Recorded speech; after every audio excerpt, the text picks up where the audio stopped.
Esse é uma cápsula e nós vamos falar sobre a entrevista do Bolsonaro na Folha, que foi feita no dia 29 de março, já tem alguns dias isso. Foi uma entrevista importante, tá? Porque a Folha, evidentemente, não gosta do Bolsonaro. Ficar conversando só na própria bolha, você acaba convencendo quem já está convencido, não faz diferença.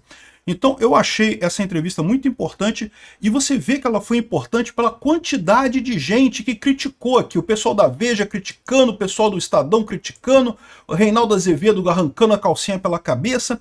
Você vê que incomodou esse pessoal exatamente porque ele colocou os argumentos de uma forma coerente, de uma forma razoável, né? O ponto que eu acho que é mais interessante é justamente a questão do golpe, né? Do suposto golpe, entre aspas, lá que estão acusando ele de ter feito.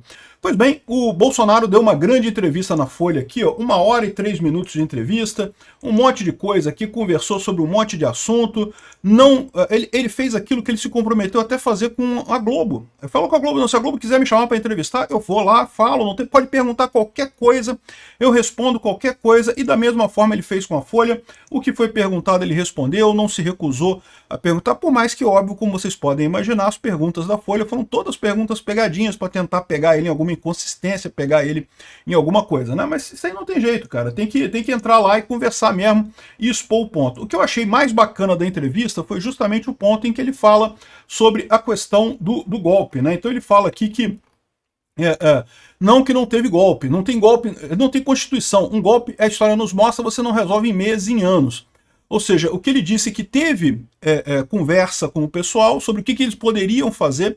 Ele estava realmente, acreditava que houve uma injustiça nas eleições e queria saber o que podia fazer. Ele tentou recorrer ao TSE para questionar o resultado da eleição. O Alexandre de Moraes falou que não pode, que questionar na justiça já é golpe. Uma coisa que não faz sentido. Isso sempre achei que foi um erro enorme do TSE e do próprio Alexandre de Moraes de recusar a coisa. Quando teve aquela ação do PL contra as eleições, eles deveriam ter avaliado, feito abre ação, investiga, dá uma resposta formal ao caso. Que história é essa de que não pode nem investigar, não pode nem olhar? Porque isso acaba aumentando a suspeita de que realmente tem um problema ali, né?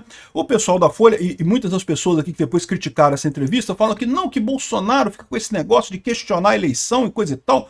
Mas justamente esse questionamento surge no momento que você faz um questionamento ao TSE e o TSE se recusa a responder esse tipo de questionamento. O TSE é um tribunal, meu amigo. O TSE ele tem que responder publicamente com qualquer questionamento. Ele tem a obrigação de manter a publicidade das coisas, né? Eu tenho certeza que o TSE não teria dificuldade nenhuma em responder tecnicamente aos questionamentos que foram feitos pelo PL lá. Responderia tudo, é isso que tem que ser feito. Abre-se um processo. Como foi feito com Aécio Neves em 2014, abriu-se um processo, teve cada caso, apresentaram as evidências e coisa e tal. O pessoal do TSE fez a resposta lá técnica e pronto, e resolvido o problema. E tem que ser assim, porque no momento que você fala, não pode questionar, aí, meu amigo, que você abre o flanco para o pessoal. Peraí, que negócio é esse? Que tipo de eleição é essa que você não pode questionar nada? Aí ele falou que chegou a conversar sobre essas alternativas, né? E aí, aqui, ó, ele falou aqui, ó, ele contou ter discutido com militares o que chama de alternativas, como estádio de sítio, estádio de defesa, intervenção federal. Disse ter percebido que não seria mais possível recorrer na Justiça Eleitoral. Ou seja, justamente quando ele viu que a Justiça Eleitoral fechou a porta, de forma indevida na minha visão, ele tentou discutir esse tipo de coisa. Mas como viram que não tinha alternativa no final das contas, essas medidas estão previstas na Constituição para serem usadas para manter a ordem pública e a paz social por grave ou iminente instabilidade institucional. Ele estava entendendo a questão das eleições como uma instabilidade institucional. Isso nunca foi adiante, né? Aqui, ó, eu não esperava o resultado das eleições. Se eu não vou recorrer à Justiça Eleitoral, eu vou para onde? Eu conversei com as pessoas dentro das 4 linhas, vocês estão cansados de ouvir que a gente podia fazer. Daí foi olhado lá, estado de sítio, defesa, artigo 142, intervenção e coisa e tal. Afirmou que foi tudo conversa sem profundidade e ficaram no âmbito de palavras. Ou seja, que não teve nenhum planejamento de nada. Eles viram as alternativas. Isso não é crime de forma alguma. As pessoas podem conversar sobre as coisas. Aqui, ó. Não pedi apoio para ninguém. Pergunta para o Freire Gomes. E se em algum momento eu falei de golpe? Eles vão dizer que não. Ainda afirmou que se quisesse golpe era só trocar o ministro da Defesa, comandantes militares, por pessoas que topassem a empreitada. Foi aquilo que eu falei para vocês. Algumas pessoas da esquerda falam assim, não, mas ele tentou, ele queria dar o golpe. Ele só não deu o golpe porque o ministro da Defesa não aceitou. O que é uma lorota, meu amigo. O ministro da Defesa é subordinado a ele demite. Aí aqui, ó, eu acho engraçado isso, porque o pessoal aqui já está respondendo aqui, ó. Bolsonaro não demitiu o general Freire Gomes porque teria que fazer o mesmo com o alto comando. Ué, e daí? Demite o alto comando também? Qual o problema? Ele é o chefe, meu amigo, é o chefe de todo mundo, demite a porra toda, até chegar nos caras que querem o golpe, né? Se ele quisesse dar o golpe, ele poderia ter feito isso. Que dificuldade que tem? Não seria a primeira vez que isso acontece na história do mundo. O golpe se caracteriza exatamente por esse tipo de violência. E daí que você vê o fato de ele não ter demitido todo o alto comando e tudo mais, mostra que ele não queria golpe realmente. Se ele quisesse o golpe, o cara tá dizendo, era só demitir o Gomes Freire, o Freire Gomes. Ah, mas teria que demitir o alto comando inteiro. Bom, inteiro eu não sei. Será que não tinha nenhum general ali que ia topar a empreitada? Não sei dizer para vocês. Mas mesmo que não tivesse, vamos supor que tivesse que demitir o alto comando inteiro e promover gente de coronel para general, de tenente coronel para general.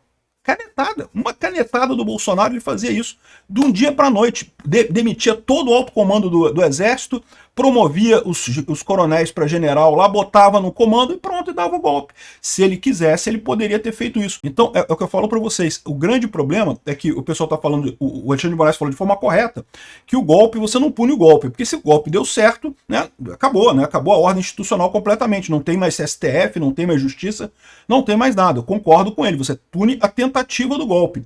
Mas para você ter uma tentativa do golpe, a pessoa tem que tentar, ela tem que fazer alguma coisa que seja impedida por um fator externo. Porque se não tem fator externo impedindo ela de fazer a coisa, então ela não tentou, não houve tentativa. Foi exatamente o caso que eu falei aqui. Eles estão querendo dizer que o golpe não aconteceu porque o alto comando do exército não quis. Meu amigo, ele demite o Freire Gomes, demite o alto comando inteiro, demite todo mundo que ele quiser. Se ele quiser, ele demite as Forças Armadas inteiras, numa canetada só. Então não tem esse negócio de, porque ele foi impedido de fazer a coisa. Ele não quis. Estão tentando colar um golpe no cara que não aconteceu de forma alguma. A questão toda é dizer que daí que ele tentou um golpe por conta de que conversou com o pessoal sobre isso, é um absurdo. Conversar com pessoas sobre qualquer coisa, sobre qualquer crime. Se você bater um papo com um amigo seu, vamos matar fulano? Isso não é crime, né? Isso não é crime. Se realmente você chegar e falar, não, vamos começar a planejar aqui, vamos começar a fazer as coisas aqui, vai lá, pega uma corda lá, mesmo isso não é crime, tá? Atos preparatórios não são crime. Agora, se no momento que tu começou com o seu fulano lá a tentar matar o cara, aí sim, aí já é o crime. Aí você já começou a tentativa. Se você conseguir matar ele, é crime. Se você não conseguir, também é crime, é tentativa de fazer aquele crime. Então, assim, esse é o ponto. A lei não pune cogitação. É o que eu sempre falei desde o início. Cogitação não é crime. E o 8 de janeiro, de novo, também não foi tentativa de golpe, né? Foi um protesto que deu errado. Foi falta de polícia aquilo ali. Se foi falta de polícia intencional ou não intencional, eu não sei. Mas que foi falta de polícia, foi um problema de segurança pública única, exclusivamente, eu não tenho dúvida nenhuma, né?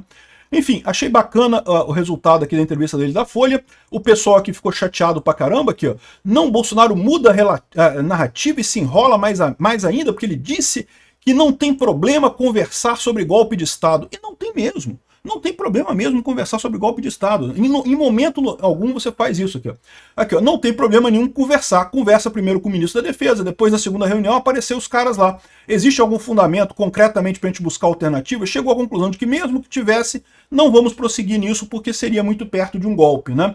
E pronto, e é isso daí, tá certíssimo. Agora, o Ricardo Rangel tá dizendo, não, que meramente conversar.